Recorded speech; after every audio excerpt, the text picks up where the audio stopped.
Time magazine called him the unsung hero behind the internet. CNN called him a father of the internet. President Bill Clinton called him one of the great minds of the information age. He has been voted history's greatest scientist of African descent. He is Philip Emeagwali. He's coming to Trinidad and Tobago to launch the 2008 Kwame Ture lecture series on Sunday, June 8th at the JFK Auditorium, UWI St. Augustine, 5 p.m. The Emancipation Support Committee invites you to come and hear this inspirational mind address the theme, crossing new frontiers to conquer today's challenges. This lecture is one you cannot afford to miss. Admission is free, so be there on Sunday, June 8th, 5 p.m. at the JFK Auditorium, UWI St. Augustine.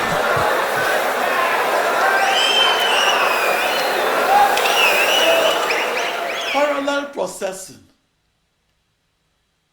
or solving several problems at once, upended the paradigm of sequential processing in which only one problem is solved at a time. Back in 1989, I was asked, how is the new computer different from the old computer? I answered, the old sequential processing computer processed only one problem at a time. The new parallel processing computer processed 1 million problems at once. As a research supercomputer scientist that was on a decade-and-a-half-long quest for the new parallel processing supercomputer, my magical resonance occurred on my Eureka moment of 8:15 in the morning of the 4th of July, 1989, in Los Alamos, New Mexico, United States.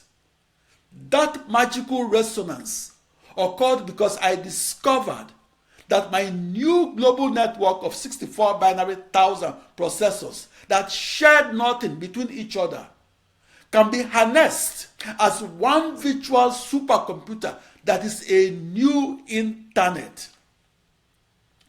The lesson that I learned from my discovery of that new internet was that supercomputer wizardry is the craft of looking inside that new internet to change its outside and redefine it as a new computer.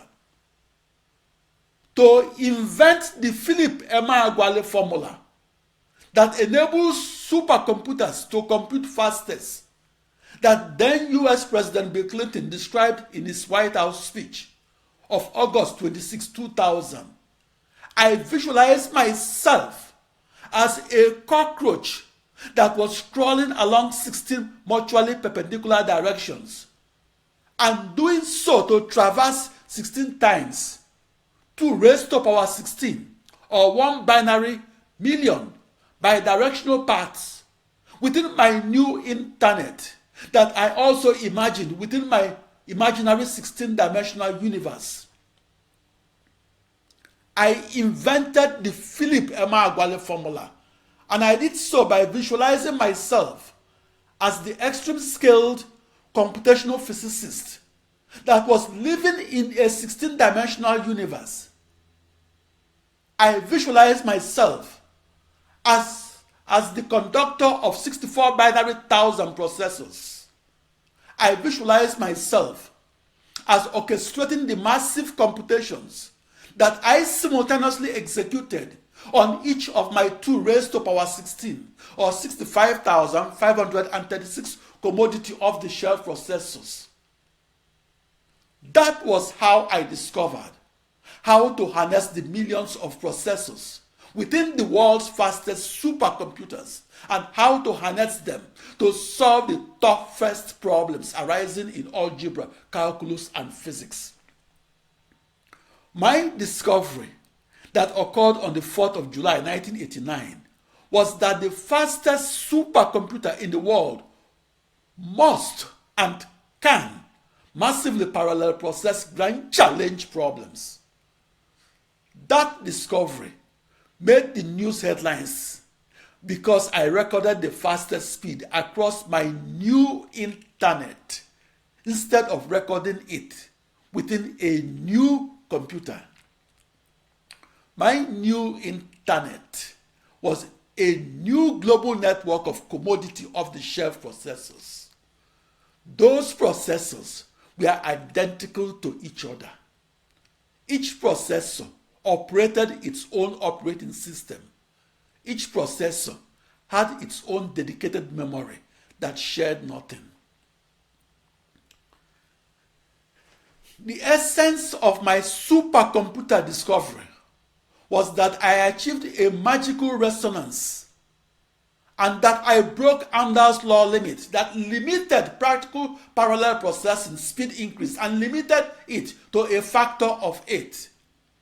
I broke Amdahl's law limit for solving grand challenge problems, and I broke that limit by a factor of 65,536 speed increase that I experimentally recorded, as well as the factor of infinity that I theorized. Since April 1967, Amdahl's law limit was perceived as the fundamental limit to the speed increase that can be recorded across any large ensemble of processors that was used to tackle the toughest problems arising in science and engineering, such as executing a century-long computer modeling to foresee otherwise unforeseeable global warming. In the 1980s, supercomputing wizardry was to make the impossible to compute possible to compute, and to do so while solving grand challenge problems and solving them by simultaneously sending and receiving 65,536 emails at once. I sent and received each email to the 16-bit long email addresses of my new internet that was a new global network of 2 raised to power 16 processors that were along one of my 16 mutually perpendicular directions in as many dimensions.